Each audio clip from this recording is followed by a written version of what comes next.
এক চোর গেছে ঘোড়া চুরি করতে। দুর্ভাগ্যক্রমে ঘোড়ার মালিক সেই চোরকে হাতে নাতে ধরে ফেলেছে। তখন ওই ঘোড়ার মালিক চোরকে বলল, ওই জানোয়ার, তোর সাহস তো কম না, তুই আমার ঘোড়া চুরি করতে আসছস? তখন চোর বলল, আরে ভাই বললেন না, এই চুরি করা হইল আমার বদভ্যাস। এর আগেও আমি 300টা ঘোড়া চুরি করেছি, কিন্তু একবারও ধরা পড়ি নাই। আর সেই ঘোড়া চুরির টাকা দিয়ে 5তলা বাড়িও বানাইছি।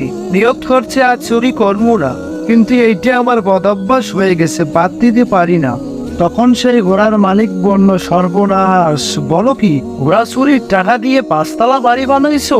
তাহলে আমাকেও তুমি চুরির কৌশলটা শিখাও, তাহলে আমি তোমাকে ছেড়ে দেব, আর না হলে তোমাকে পুলিশে দেব। তখন সেই চোর বলল, আমি আপনাকে শেখাচ্ছি। এই বলে ঘোড়ার পা থেকে রশি খুলে ঘোড়ার উপরে বসে ঘোড়া নিয়ে যেতে যেতে বলল, ভাই আমি এইভাবেই ঘোড়া চুরি করি। এই কথা বলতে বলতে চোর সেই ঘোড়া নিয়ে উধাও।